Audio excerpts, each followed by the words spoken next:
back. It's Angie Hambrick, Associate Vice President of Diversity, Justice, and Sustainability, and the Interim Director of the Center for Gender Equity. And I am Jen Smith. I'm the Dean of Inclusive Excellence and an Associate Professor in Gender, Sexuality, and Race Studies. Come on, That's Associate good. Professor. That's so Okay, it's been that way for a couple weeks now. Settle down. Let me celebrate you.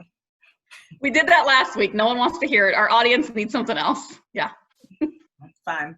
I don't know what y'all gonna get this week because, quite frankly, we forgot we were supposed to be here with y'all. So y'all gonna have to roll with it. We're excited to be back, and we're glad that we Absolutely. were reminded that we needed to be back. But we thought we wasn't gonna be here. So, but here we are with all y'all, and so happy to be here. Jennifer. Flexibility is the name of the game these days, friends. Flexibility. Yeah. So flexible, yep, move about, besides twirling around like an octopus, what you been doing, girl? It's funny, I wasn't thinking octopus, I was thinking my days in college with my broomstick skirt, and I used to wear patchouli and would dance around. That's what I was thinking. With your Birkenstocks. With my Birkenstocks, of course, yeah. Or the one thing, the blow up thing that's yeah, there you go. See, look at you. You got a goddess in you. Or Morris Day and the Time and the Bird. I mean, take your pick. Okay, yeah, nice. Where do I want to be? Yeah. Okay. Okay, what have I been doing? I've been doing lots of eclectic things. I am prepping for summer, so I'm going to do a lot of faculty developments for folks to improve pedagogy, which is always fun. And then I have been watching two shows that are both blowing my mind in different ways. One is Handmaid's Tale, and I know I'm late to the game on this. Some people are like, yeah, that's been around for like decades. Not really, just a couple of years. It's amazing. It is so good, and I'm really enjoying it. It's a little heavy, but for some reason I like kind of sitting in the heavy stuff when shit's going down. And then the other thing I've been watching is the Last Dance documentary about the Bulls. No? Oh, yeah.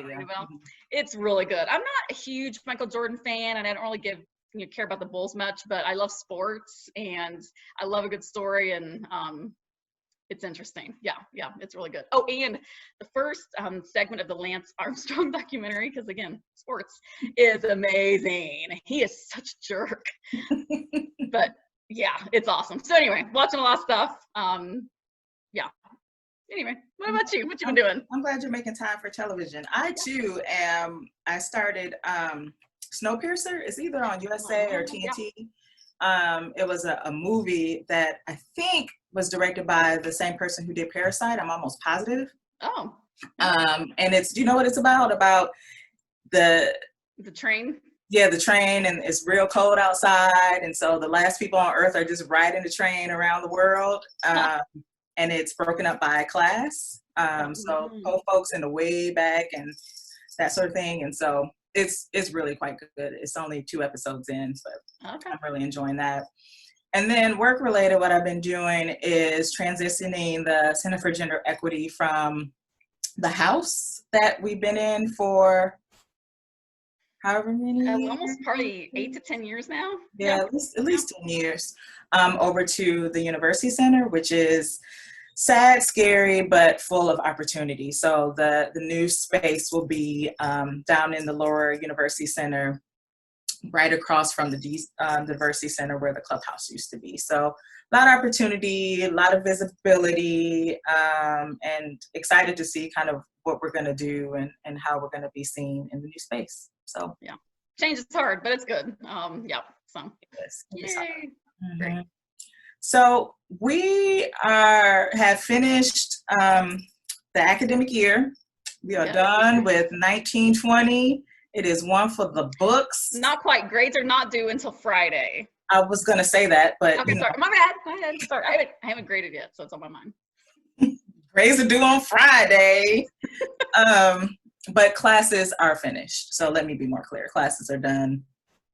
Things are probably still being turned in. Grades are still being turned in, but we did it. We finished. And so we're kind of transitioning on to kind of figure out what is the summer going to look like. And so as we kind of go into the uncertainty of summer and then thinking ahead to what is fall going to be, like, what are you most looking forward to this summer? Like, what do you think you're going to be doing this summer? Oh, you did such a good job of phrasing that question. What I think I am going to do, oh man, what I think I'm going to do is I've got backpacking trips planned because, I like to get out into the woods and sleep in the woods and eat in the woods and do other things in the woods. And yeah. And so I've got 3 overnight backpacking trips planned. So hopefully those will happen. I think, they should go. The national parks are open soon, if not already. So yeah. And one thing I did last summer, which I'm hoping to do each summer, is hike at least 100 miles a summer. So we're going to get started on that Friday. So I'm going to go for a hike. So yeah, I think, what I hope to do over the summer is backpack. We normally have a family vacation. That's not going to happen because my family is out in the Midwest. And my dad is a kidney recipient. He just got that this spring. He's doing great, but we don't want to kill him by bringing COVID into him or into the house. So we're going to let his kidney kind of cook and keep hanging out in there. And we'll do some socially distance hanging out with our family. But yeah, so mostly backpacking, getting outside as much as I can. Again, faculty development, relaxing. Prepping my theory class in the fall, which I'm excited about. What about you? What do you think you're going to be doing this summer? I think I'm going to be trying to find new ways to entertain a 2-year-old. Nice. So I really want to be outside and figure out things to do with him outside. Backpacking. And I don't know exactly what that looks like. Like what hikes or walk hikes or your mom. Yep. Or walks are appropriate for a 2-year-old and his mama. And because he likes to be outside, he likes to throw rocks and look at the water, and he's really into trucks right now. So looking at like dump trucks and shit like that. And so finding opportunities for us to do things outside is what I think it's what we need to do. Mm-hmm. What I would hope to do, I still am holding out hope that I'll be able to go home in July and first head over to Minnesota to go to a lake house. Nice. I love the lake house in Minnesota, do some kayaking. You're lying. No, for real. So you're really getting a kayak? Yeah, I get in a kayak every time I go to Minnesota. Why have you not been in a kayak with me? There's the whole Puget Sound out there. You never invited me to go kayaking. I don't think that's true. That is absolutely true. What you invited me to do was do a punk ass 35-mile hike in 85-degree weather. Not 35 miles. That's what you invited me to do. So take it back. Sure, I would love to. Maybe that's what we should do. We should figure out a day where we can go kayaking with Senko, get both of us vests because we can't swim. Yep. Maybe we should put that on our to-do list. I know people with kayaks. Yep. Let's do it. Yep, you can do it. Yeah, so we are going to be kayaking this summer, friends. Yep. Y'all wait for that video. Maybe we'll do diversity deep dive while we're in the kayaks out on the Sound. I mean, it would be a deep dive into the water. Oh, look at that. Yes. No, you did not.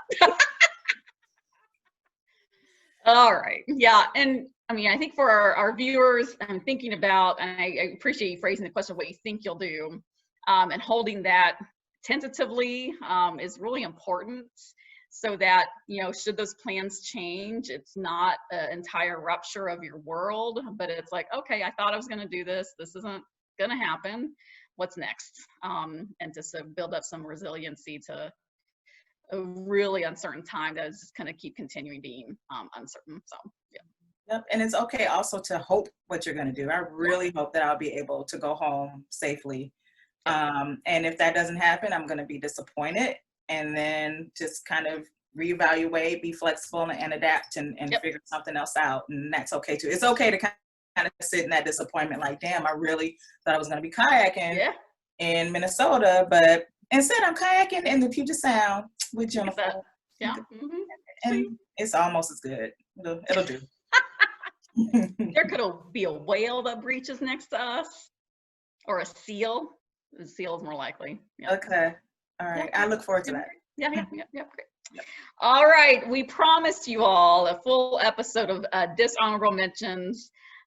We're going to hold on to that because we are going to be back after at least a couple weeks hiatus. We are going to have a summer version of the show, and we promise to do a full show on dishonorable mentions. But we'll do our normal sort of honorable and dishonorable mentions today. So let's start with your shout out. Who do you want to give an honorable mention to today, Angie? So long time ago, well, I mean, we've only had like 7 shows, so it wasn't that long ago. But I mentioned that I was looking to get my yard done, and I finally did. So my yard looks great, and my yard guy, who's really a really nice guy, him and Sanko kind of hit it off a little bit, and Sanko is really intrigued by all the machinery and seeing him mow. So he always watches him do that.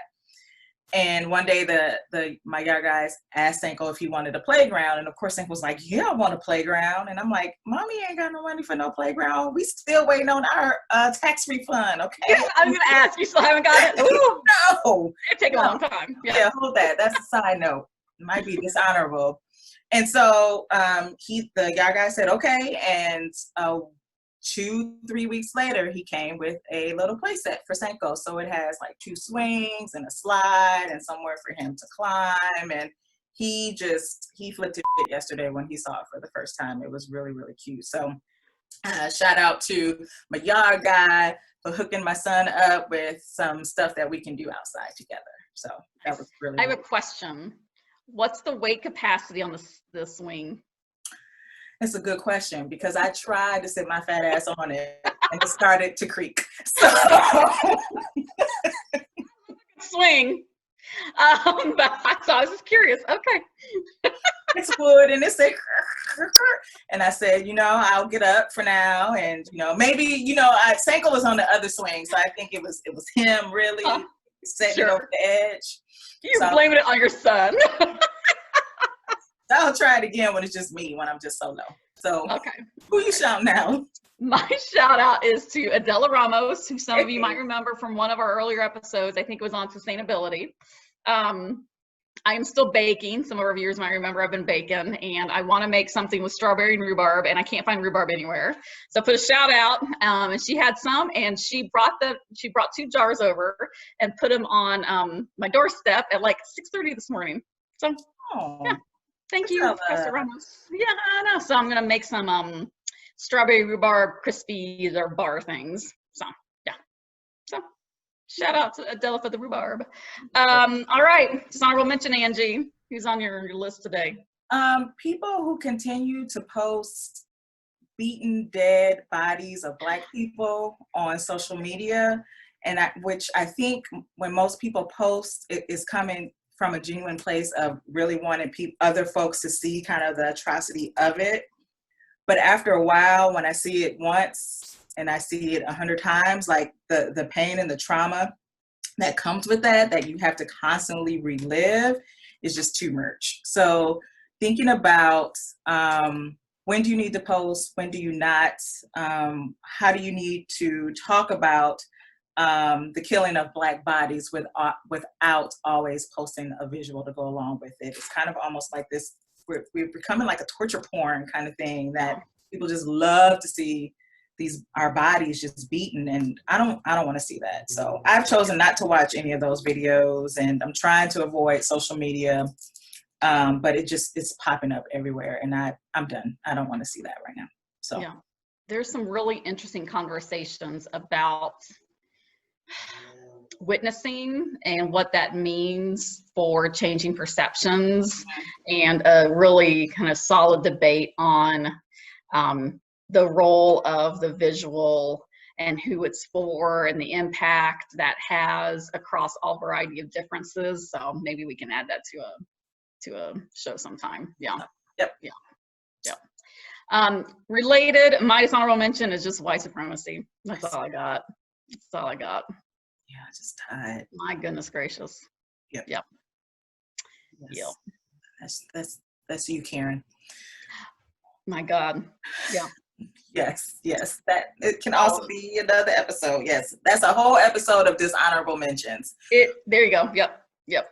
The whole dishonorable mention episode can be white supremacy, and then we can just sit back and not say anything else, right? Yep. Yes.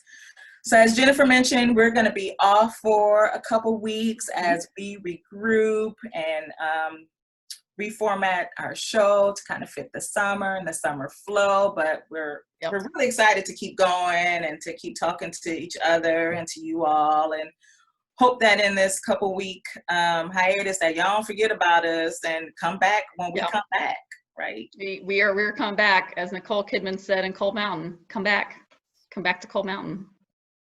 Come back to Diversity Deep Dive. Or as I love Nicole Kidman. Okay. We started with Janet Jackson. We have to end with Janet Jackson. Oh. She had a song that was called "Come Back to Me." So yes, song? Yeah.